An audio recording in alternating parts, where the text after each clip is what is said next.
Hello అండి, రైతులందరూ నమస్తే. ఈరోజు మన షాప్లో హిందుస్థాన్ సీడ్ విట్టలు వద్ద వచ్చాయండి. ఇది చాలామంది రైతులు అడుగుతూ మేము తెప్పించామండి. ఈ హిందుస్థాన్ సీడ్లో ఆల్రెడీ ఓంకార్ వడ్లు అడుగుతున్నారండి. ఈ విట్టల వడ్లు కూడా రైతులు కావాల్సిన అడిగితే మేము మా షాప్లో తెప్పించామండి. మీరు విట్టల వడ్లు కావాల్సిన రైతులు మాకు ఫోన్ ద్వారా సంప్రదించండి, లేదంటే మా షాప్లో డైరెక్ట్ వచ్చి తీసుకోవచ్చు. ఈ విట్టల వడ్లు మనకి ఎకరానికి 8 కిలోలు ప్లస్ ఎన్ని బస్తాలు పడతాయి, ఈ పంట కాలం ఎన్ని రోజులు, మనకు ఇది ఎట్లుంటుంది అనేది నేను పూర్తి చేసి మీకు తెలియజేస్తానండి.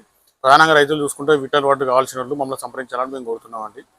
ఈ విట్టల వడ్డలు అనేది దొడ్డు రకం వడ్లు అండి, 10 కిలో వడ్లు. ఇవి ఏందనేది నేను పూర్తి డీటెయిల్స్ మీకు తెలియజేస్తాను. విట్టల వడ్డలు అనేది మనకు ప్రధానంగా చూసుకుంటే హిందుస్థాన్ సీడ్స్ కంపెనీ అండి. ఇది హైదరాబాద్ బేస్డ్ కంపెనీ. ఈ వెరైటీ పేరు వచ్చేసి విట్టలు 888 అండి. ఇది మనకు ప్రధానంగా చూసుకుంటే దొడ్డు రకం విత్తనాలండి. ఇవి మనకు 1010 రకంలో వెళ్ళిపోతాయండి.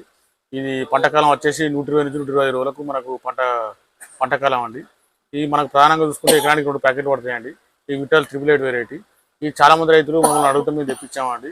ఇది హిందుస్థాన్ సీడ్ కంపెనీ వాడదండి. విట్టలు 888 మనకు ఎకరానికి 2 ప్యాకెట్లు పడతాయండి. మనకి ఇది విట్టలు 888 వెరైటీ చీడపిల్లలు తట్టుకొని మనకు మందులు కొట్టుకు కూడా తక్కువ ఉంటుందండి. అందువల్ల రైతులందరూ మీకు విట్టలు 888 దొడ్డు విత్తనాలు కావాల్సిన వాళ్ళు మా షాప్లో నేరుగా సంప్రదించండి, ఫోన్ ద్వారా సంప్రదించవచ్చు. మీరు ఒక 10 ప్యాకెట్లు తీసుకుంటే క్యాష్ ఆన్ డెలివరీ ఉన్నదండి. ఇక మిగతా జిల్లాల వరకు వచ్చేసి మేము తెలంగాణ మొత్తం కార్గో ప్లస్ ట్రాన్స్పోర్ట్ ద్వారా అంతరికి పంపగలుగుతాం అండి. ప్రధానంగా చూసుకుంటే ఈ విట్టల వెరైటీ అనేది 120 నుంచి 120 రోజులకు మనకు పంట కోతకు వస్తుంది. ఇదందరూ రైతులు గమనించాలి.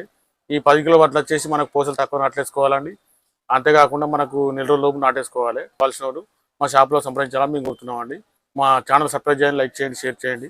ఈ వార్తను ఒక 100 మంది తెలియడం వల్ల మిగతా రైతులకు కూడా ఉపయోగకరంగా ఉంటుంది.